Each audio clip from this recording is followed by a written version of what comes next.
Hello किसान साथियों, तो स्वागत है आपका एक और नए वीडियो में। तो आज का वीडियो बहुत ही ज़्यादा इंटरेस्टिंग होने वाला है, क्योंकि आज हम आ गए हैं एक ऐसे फार्म पर जहां पर पूरे के पूरे 4 बीघे में अमरूद की खेती की जा रही है। तो यहां पर हम प्रैक्टिकली नॉलेज लेंगे किसान भाई से अमरूद की खेती के बारे में, साथ ही एक्सपर्ट की भी राय हम जानेंगे अमरूद की खेती के बारे में। इसमें हम सारी चीज़ें देखेंगे कि अमरूद के प्लांट्स कब कहाँ कैसे लगाने चाहिए, कौन से वातावरण में लगाने चाहिए, साथ ही इनमें कौन कौन से रोग आते हैं और इनके क्या क्या निवारण है, यानी कि पूरी की पूरी जानकारी अमरूद की खेती के बारे में लेंगे। साथ ही यहाँ पर अभी हार्वेस्टिंग भी हो रही है, तो उसके बारे में भी हम नॉलेज लेंगे और हार्वेस्टिंग भी आपको दिखाएंगे। तो बने रहिए वीडियो में, आगे करते हैं वीडियो की शुरुआत। तो अभी हमारे साथ जुड़ चुके हैं खेत के ओनर फार्मर और उनके साथ एक्सपर्ट, जो कि पिछले वीडियो में भी आपने देखा होगा कि इनकी गोल्ड ग्रीन नाम से नर्सरी है, जहाँ पर ये काफ़ी सारे प्लांट्स रखे हुए हैं और काफ़ी सारा नॉलेज है इनको प्लांट्स के बारे में। तो इनसे भी अपन जानेंगे एक्सपर्ट से, और साथ ही किसान से भी इनका प्रैक्टिकल नॉलेज जानेंगे। तो सबसे पहले अपन किसान भैया से इनका परिचय ले लेते हैं। सर, आप पहले आपका थोड़ा परिचय बताइए, आपका नाम और ये लोकेशन कौन सी है?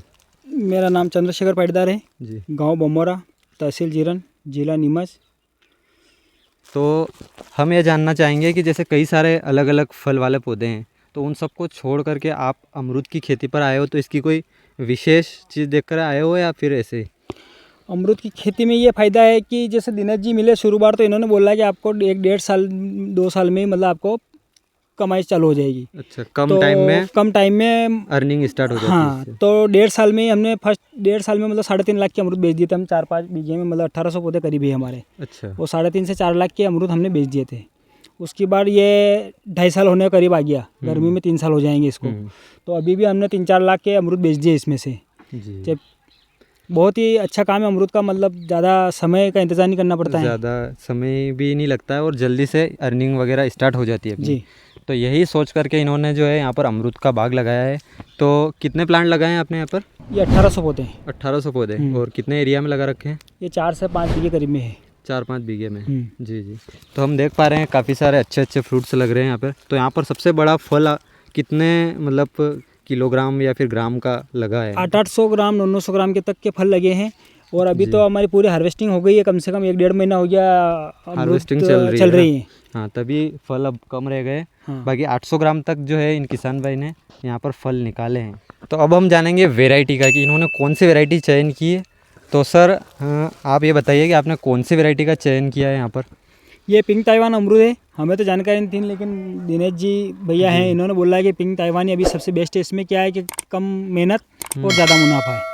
फल इतना आता है कि हम तोड़ते बेचते बेचते थक जाते हैं पर। अच्छा अच्छा, फल काफ़ी ज़्यादा आता है इसमें। फल काफ़ी ज़्यादा आता है। बाकी दूसरी वैरायटी में क्या दिक्कत रहती है? दूसरी वैरायटी का अपना ने प्रैक्टिकल नहीं किया, लेकिन फल कम ही आता है। हमारे साथ में बगीचे थे, वो उन्होंने उखाड़ के फेंक दिए, उनके सक्सेस नहीं हुए।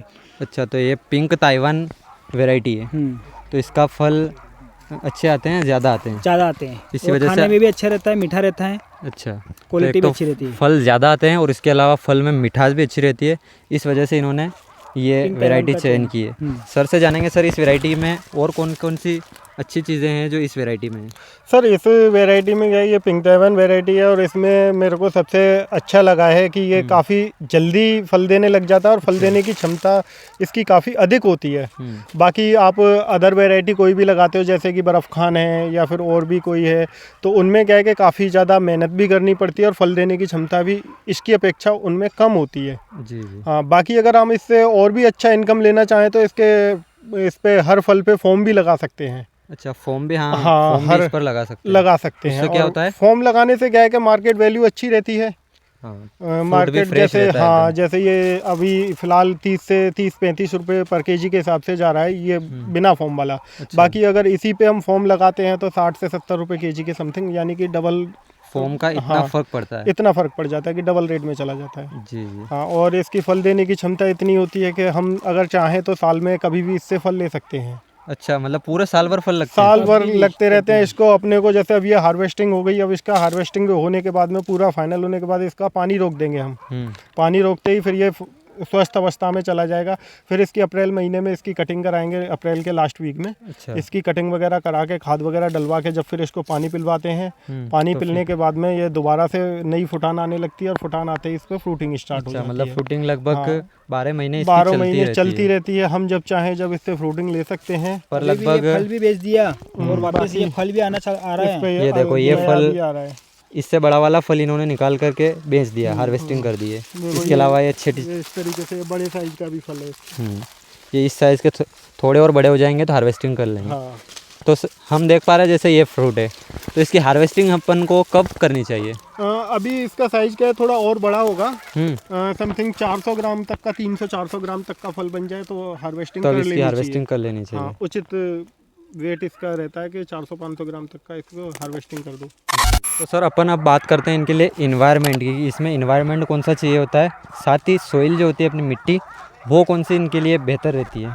मिट्टी के लिए देखो सर, ये किसी भी मिट्टी में और कैसे भी पानी में हो जाता है। बस ये कि ज़्यादा खारा पानी ना हो, उसमें थोड़ा सरवाइव तो हो जाता है फिर भी, हाँ, लेकिन उतना अच्छा सरवाइव नहीं होता। नहीं दे पाता है। हाँ, बाकी इसको किसी भी मिट्टी में लगाइए तो एक झाड़ी नुमा पौधा है। हाँ। अमरूद का कोई भी पौधा हो, सब झाड़ी नुमा। जी। तो झाड़ी अभी नुमा में इस ही एरिया आते का टेम्परेचर क्या रहता है वैसे? टेम्परेचर नॉर्मली 45 तक पहुंच जाता है। अच्छा, तो हाँ, भी 3 डिग्री से और 45 डिग्री तक रहता है और उसमें अच्छा सर्वाइव हो रहा है। तो किसान भाई से हम जानेंगे सर, इस टेम्परेचर में आपको प्लांट्स में कोई दिक्कत तो नहीं दिखी, मतलब टेम्परेचर की वजह से? नहीं, हमें तो कोई परेशानी नहीं आई। हमारे तो 1.5 साल में बोलते रहा हूँ 3.5 लाख रुपए के बेच दिए हमने। जी। तो मतलब टेम्परेचर इनका 45 डिग्री तक भी अगर चला जाए तो भी अच्छे खासा सर्वाइव कर लेते हैं। अच्छा सर्वाइव होता है। जी। और मिट्टी भी इसमें कोई ज़्यादा, मतलब कोई सी भी अगर मिट्टी होती है लाल काली वगैरह, तो भी सब में चलता है, अच्छे से हो जाता है। जी। तो नेक्स्ट जानकारी अपन लेना चाहेंगे सर, इनका डिस्टेंस आपने कितना रखवाया है यहाँ पर? सर इसमें डिस्टेंस जो है इसका लाइन से लाइन की दूरी 9 फीट है जी। और पौधे से पौधे की दूरी 6 फीट है। अच्छा, लाइन से लाइन 9 फीट और पौधे से पौधे 6 फीट की जी दूरी। सर। कई जगह हमने देखा है कि पौधे से पौधे की दूरी जो है लगभग 10 फीट रहती है। ये क्या है कि पौधे की वैरायटी जो है ये छोटी रहती है, ये ज़्यादा बड़ी नहीं है। जैसे कि बर्फ़ खान है, वो ज़्यादा फैलता है तो उसको अपने को 10 बाई 10 पे कम से कम लगाना है। अच्छा। हाँ, 10 बाई 10, 12 बाई 12 इस तरीके से हाँ, लगता है। लेकिन ये क्या है कि छोटा रहता है तो इसको इसकी टोटली हाइट, जैसे हर साल हम कटिंग करते रहेंगे तो इसकी टोटली हाइट 6 से 7 फीट जाएगी। तो कटिंग करने की वजह से काफ़ी सुंदर भी दिख रहा है फार्म। किसान भैया ने मेहनत भी बहुत ज़्यादा की है यहाँ पर। तो सर लेबर कॉस्ट आपका कितना, मतलब रोज़ाना लगता है या कभी कभार लगता है लेबर वगैरह इसमें? नहीं, लेबर तो सिर्फ अपन फल लेते हैं उस टाइम लगता है। अच्छा। और दवाई स्प्रे करते हैं कभी 15-20 दिन में, तभी वो लगता है। भी फल जब अपन कली फूलने आते हैं उस टाइम में 2-4 स्प्रे करने पड़ते हैं।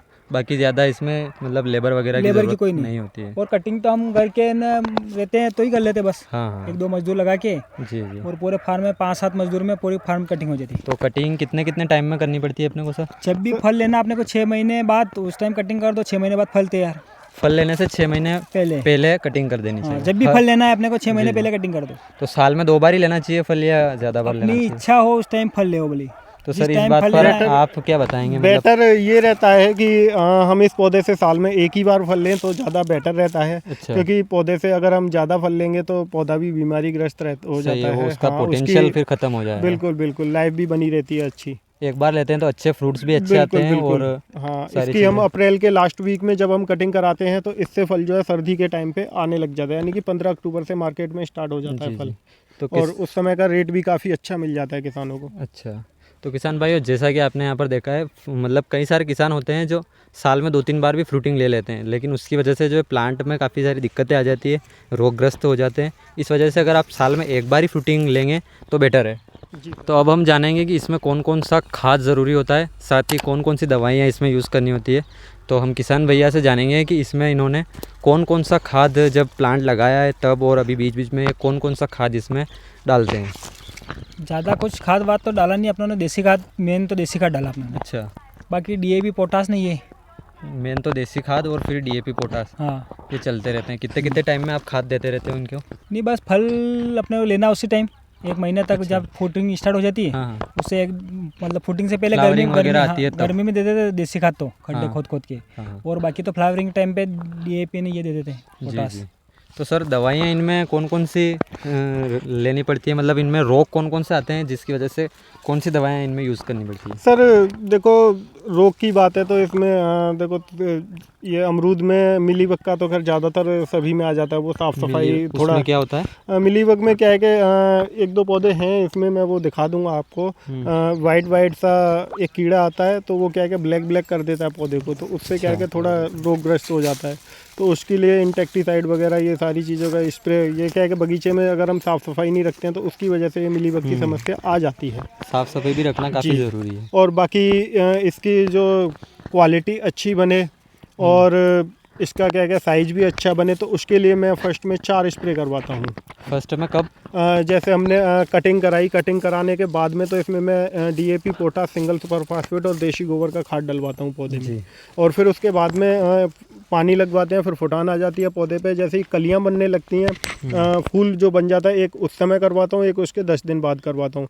फिर फूल से फल में जब कन्वर्ट हो जाता है, यानी कि फल बन जाता है, हाँ, उस समय 2 स्प्रे करवाता हूँ, यानी कि टोटल मेरे 4 स्प्रे होते हैं। 4 स्प्रे करने के बाद में फिर इसमें कुछ भी नहीं करना होता। अगर कोई समस्या आती है, कोई बीमारी वगैरह जैसे आ जाती है, तो उसके लिए फिर अलग से स्प्रे करना होता है, अन्यथा कोई भी स्प्रे नहीं करना होता है। स्प्रे आप करवाते रहते हैं? जी जी जी, 4 स्प्रे करवाते हैं, उससे अच्छी क्वालिटी, फल का साइज वगैरह अच्छा बन जाता है। जी, तो स्प्रे भी ये सर टाइम टू टाइम करवाते रहते हैं जी। क्योंकि इनको प्लांट्स वगैरह के बारे में काफ़ी नॉलेज है, काफ़ी पुराना एक्सपीरियंस है। सर आपको कितना टाइम हो गया सर मेरे को इस लाइन में 8 से 10 साल के समथिंग हो गए जी, तो ये और काफ़ी बड़े बड़े बगीचे डेवलप करवा रखे हैं। और काफ़ी सारे फ्रूट्सिंग वगैरह और काफ़ी किसानों को आपने प्रॉफिट भी करवाया है। जी जी जी जी, मेरा भी बगीचा अपना नहीं जानते, मेरा अच्छा। भी बगीचा बस फ़ोन करते हैं, आ जाते हैं और विजिट कर लेते हैं, उसी से बगीचा अपना सक्सेस हुआ। बाकी अपन थोड़ी जानते हैं कि बगीचे में क्या दवाई, क्या खाद, क्या डालना है। ये तो सब इन्हीं मतलब की देख अगर रेख कोई में। भी बगीचा वगैरह लगा रहे हैं तो किसी ना किसी ऐसे इंसान से कनेक्ट रहना चाहिए कि जो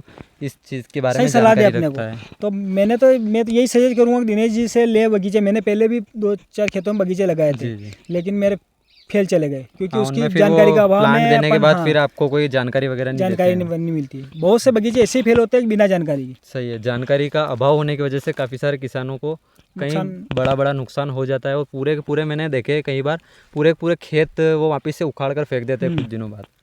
जी जी, तो इसके लिए अगर किसान भाई कहीं से भी प्लांट ले रहे हो और कहीं पर भी लगा रहे हो तो किसी ना किसी ऐसे इंसान से कनेक्ट ज़रूर रहें जो कि आपको समय समय पर पूरी जानकारियाँ आपको देते रहें कि कौन सा रोग आ रहा है, कौन सी दवाई छिड़के, कौन सा खाद डालें, कब इसकी कटिंग करें, कब फ्रूटिंग लें।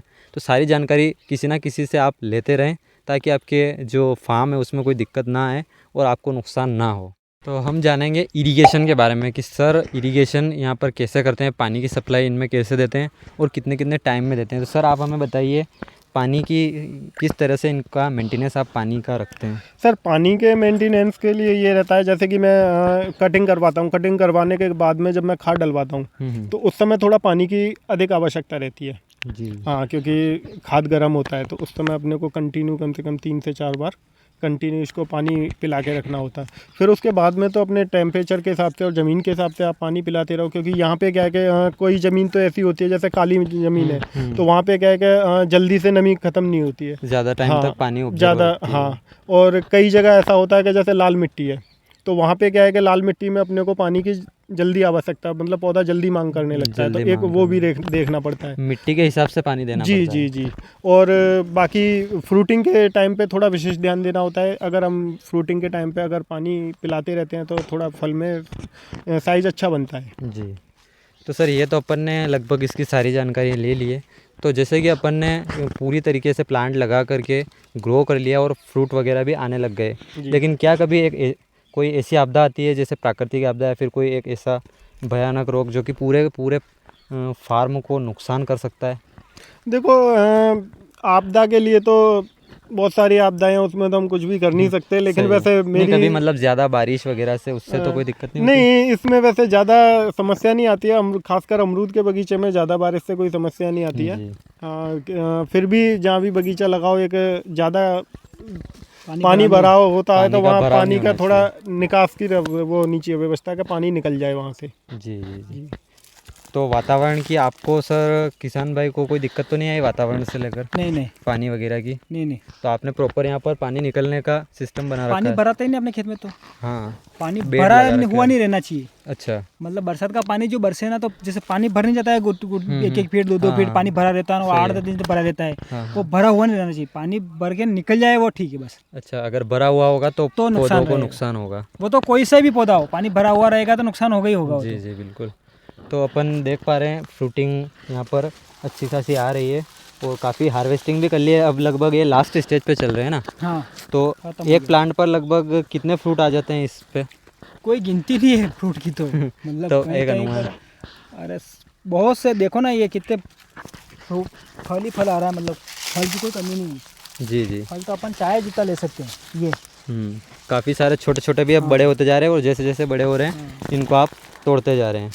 तो लगभग इस फार्म में आपको कितना प्रॉफिट हो जाता है तो फिर तो अभी 1 लाख रुपए बीघे की इस साल आ गए अपने। इस साल? नहीं तो पूरा आपने एक एक तोड़ करके बेचे या पूरा मतलब एक आदमी नहीं, को ही दे अपने दिया? तो नीमच मंडी पास में पड़ती है 15 किलोमीटर।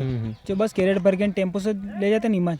अच्छा। और 30 रुपये 35 रुपये किलो बिक जाता है। अभी भाव डाउन हो गया, 20 रुपये किलो बिक रहे हैं अपने। एक एवरेज कितने बिक जाते हैं? एवरेज तो 30 रुपये 35 रुपये लाइन से बिके अपने पहले, अच्छा। थोड़ा जल्दी से। तो कितना मतलब कम से कम उतना तो जाना चाहिए कि किसान को नुकसान ना हो, तो वो प्राइस कौन सी है कि कम से कम इतना तो बिकना ही चाहिए? नहीं 20 रुपये तो 15-20 रुपये में भी कोई नुकसान नहीं है, क्योंकि फल इतना ही निकलता है कि बहुत अपन। 15-20 रुपये भी अगर बिकते हैं तो कोई दिक्कत नहीं आती है। हाँ, जी।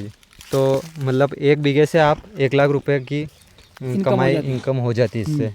तो यहाँ पर आपने 4 बीघे में लगा रखे हैं। हाँ, तो 4 बीघे में 4 लाख रुपए। हाँ। तो साल में आप एक बार लेते हो फ्रूटिंग या 2 बार लेते हो? पिछले साल तो 2 बार ली थी, लेकिन कोई मतलब नहीं, फल एक ही बार लेना चाहिए। अच्छा। क्योंकि हमने फर्स्ट बार जो फल लिया था वो क्वालिटी भी थी और ज़्यादा अच्छा था। सेकंड बार में थोड़ा हाँ, फल में सेकंड बार में वो जो मज़ा नहीं आता है। अच्छा, तो एक बार ही लेनी चाहिए। फल एक बार ही लेना चाहिए, उससे वैरायटी अच्छी बनती है, क्वालिटी अच्छी बनती है, भाव में अच्छा जाता है। जी जी बिल्कुल। तो दोस्तों यहाँ पर अपन हार्वेस्टिंग भी देख सकते हैं। ये देखो फ्रूट की क्वालिटी और फ्रूट की साइज़ भी आप देख सकते हो। लगभग 250-250 ग्राम के फ्रूट है और इनकी क्वालिटी भी बहुत ही शानदार है। तो किसान भाई ने काफ़ी अच्छी मेहनत की है और ये देख सकते हो केवल आज की जो है हार्वेस्टिंग इतनी सारी इनकी निकली है। सर हम आपसे जानेंगे, जैसा कि आप ये खेती कर रहे हो और कई सारी खेती भी आप कर रहे हो, हमने देखा है। तो अभी कौन कौन सी खेती आप यहाँ पर आपके फार्म पर कर रहे हो? अब इस साल आम लगाए और अपनों ने एक 8 बीघे का सीताफल का बगीचा भी लगा रखा है। वो अगले साल से चालू हो जाएगा। और 19-22 से पौधे लिए थे अपने 8 बीघे के। 2200 पौधे लगा रखे अपने सीताफल के। और मेन तो ये है कि अपने खेती में मजदूर नहीं मिलते और खर्चा बहुत है। और आम अमरूद का बगीचा लगाने का मकसद ये खर्चा कम और इनकम, मतलब मेहनत नहीं करनी पड़ेगी। एक बार खर्चा मतलब साल भर में 1-2 बार खर्चा लग जाता है। हाँ, और अपने को ज़्यादा झंझट नहीं है कि बस ड्रिप से पूरा खेत पी जाता है। हकाई जोते डीजल सारा खर्च बच जाता है। सही है। बस, और फल तोड़ो और बेचो। और भी कुछ खेती आपने कर रखी है? जैसे अभी हमने देखी मूली भी है वहाँ पर हार्वेस्टिंग हो रही थी। हाँ, तो ये तो बेड बना रखे हमने आम के, जो आप बीज लगा दिए थे, जो चल रहा है खेती का काम। मूली और भी क्या? चुकंदर। हाँ, चुकंदर की भी खेती कर रहे हैं, मूली की भी। तो सर आपसे हम जानेंगे, किसान भाइयों को आप क्या कहना चाहोगे कि उनको वो पुरानी वाली खेतियाँ ही करनी चाहिए या फिर इस तरीके से फार्म वगैरह भी लगवाने चाहिए?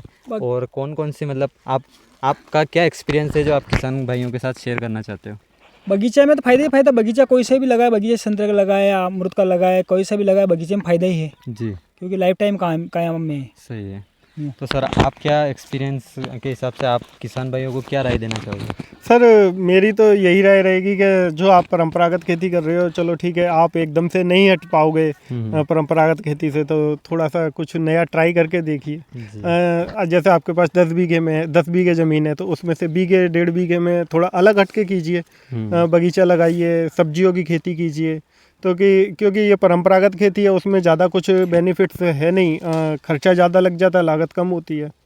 तो इसलिए हाँ, थोड़ा बहुत जैसे बगीचा लगा लिया, थोड़ी बहुत सब्जी वगैरह कर अगर जितनी ज़मीन है उससे 5 से 10% 20% में आप लगा सकते हो। बिल्कुल बिल्कुल सर। जी जी। तो सर आपका, किसान भाई का और सर आपका बहुत बहुत धन्यवाद जो आपने हमारे चैनल पर टाइम निकाला। जी। तो जैसा कि किसान भाइयों, आज के इस वीडियो में आपने देखा है काफ़ी सारी जानकारी हमने ली है फार्मर से और एक्सपर्ट से। तो वैसे तो आपको वीडियो कैसा लगा वो ज़रूर कमेंट में बताएं। बाकी आप ये भी बताएं कि अगला वीडियो आप कौन सा देखना चाहते हैं, ये भी आप हमको कमेंट करके ज़रूर बताएं। और आगे आप और कौन कौन सी खेती के बारे में जानना चाहते हैं ये भी हमें बताएं। आपका जो एक्सपीरियंस रहा वो भी हमें बताएं। और साथ ही अगर आप चैनल पर नए हों तो सब्सक्राइब ज़रूर कर लें, क्योंकि इस तरीके की जानकारियाँ हम लगातार आप तक लाते रहते हैं, बहुत ही अच्छी अच्छी जानकारियाँ। तो आप चैनल को सब्सक्राइब ज़रूर कर लें और नीचे लाइक का बटन भी दबा दें और हमसे कनेक्टेड रहें। तो किसान भाइयों, आज का वीडियो बहुत ही मज़ेदार रहा है, सभी ने काफ़ी अच्छी तरीके से जानकारी दी है। तो मिलते हैं अपन नेक्स्ट वीडियो में नए टॉपिक में, तब तक के लिए जय जवान जय किसान।